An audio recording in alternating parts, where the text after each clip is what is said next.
मेरी पत्नी ने कुछ दिनों पहले घर की छत पर कुछ गमले लगवा रखा दिया और एक छोटा सा गार्डन बना दिया।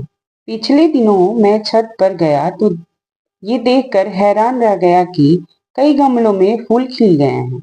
नींबू के पौधे में दो नींबू भी लटके हुए और दो चार हरी मिर्च भी लटकी हुई नजर आई। मैंने देखा कि पिछले हफ्ते उसने बांस का जो पौधा गमले में लगाया था, उस गमले को घसीट कर दूसरे गमले के पास कर रही थी। मैंने कहा, तुम इस भारी गमले को क्यों घसीट रही हो? पत्नी ने मुझसे कहा कि यहाँ ये बांस का पौधा सूख रहा है, इसे खिसका कर इस पौधे के पास कर देते हैं। मैं हंस पड़ा और कहा, अरे पौधा सूख रहा है तो खाद डालो, पानी डालो, इसे खिसका कर किसी और पौधे के पास कर देने से क्या होगा? पत्नी ने मुस्कुराते हुए कहा, ये पौधा यहाँ अकेला है इसलिए मुरझा रहा है। इसे इस पौधे के पास कर देंगे तो ये फिर लहलहा उठेगा। पौधे अकेले में सूख जाते हैं, लेकिन उन्हें अगर किसी और पौधे का साथ मिल जाए तो जी उठते हैं। यह बहुत अजीब सी बात थी। एक एक कर कई तस्वीरें आंखों के आगे बनती चली गई। माँ की मौत के बाद पिताजी कैसे एक ही रात में बहुत बूढ़े हो गए थे। हालांकि माँ के जाने के बाद 16 साल तक वो रहे, लेकिन सूखते हुए पौधे की तरह।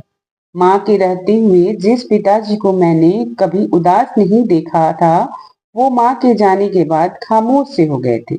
मुझे पत्नी के विश्वास पर पूरा विश्वास हो रहा था। लग रहा था कि सचमुच पौधे अकेले में सूख जाते होंगे। बचपन में मैं एक बार बाजार से एक छोटी सी रंगीन मछली खरीद कर लाया था और उसे शीशे के जार में पानी भर कर रख दिया था। मछली सारा दिन गुमसुम रही। मैंने उसके लिए खाना भी डाला, लेकिन वो चुपचाप इधर उधर पानी में अनमना सा घूमती रही। सारा खाना जार की तलहटी में जाकर बैठ गया। मछली ने कुछ नहीं खाया। 2 दिनों तक वो ऐसे ही रही और एक सुबह मैंने देखा कि वो पानी की सतह पर उल्टी पड़ी थी। आज मुझे घर में पाली वो छोटी सी मछली याद आ रही थी। बचपन में किसी ने मुझे ये नहीं बताया था, अगर मालूम होता तो कम से कम 2 3 या ढेर सारी मछलियां खरीद लाता और मेरी वो प्यारी मछली यूं तन्हा न मर जाती।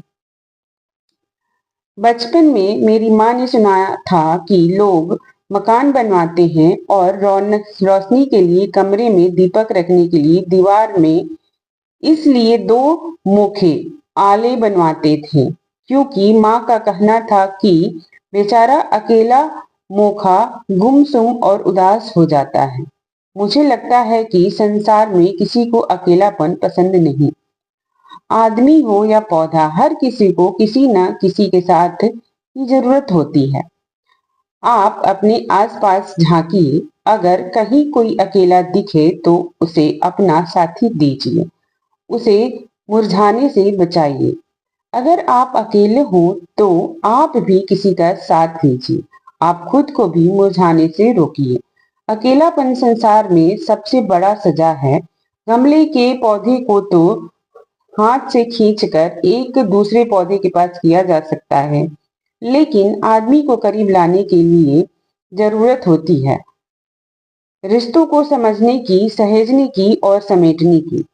अगर मन के किसी कोने में आपको लगे कि जिंदगी का रस सूख रहा है, जीवन मुरझा रहा है, तो उस पर रिश्तों के प्यार का रस डालिए। खुश रहिए, मुस्कुराइए, क्योंकि यूं ही किसी और की गलती से आपसे दूर हो गया हो तो उसे अपने करीब लाने की कोशिश कीजिए। दोस्तों, आज की ये मेरी कहानी आप लोगों को पसंद आई होगी तो मेरे चैनल को सब्सक्राइब कीजिए और अपने दोस्तों को भी शेयर कीजिए, जिससे उनकी जिंदगी में भी खुशहाली आ पाए। मिलेंगे नेक्स्ट कहानी के साथ, तब तक के लिए बहुत बहुत धन्यवाद आप लोगों को मेरी कहानी सुनने के लिए।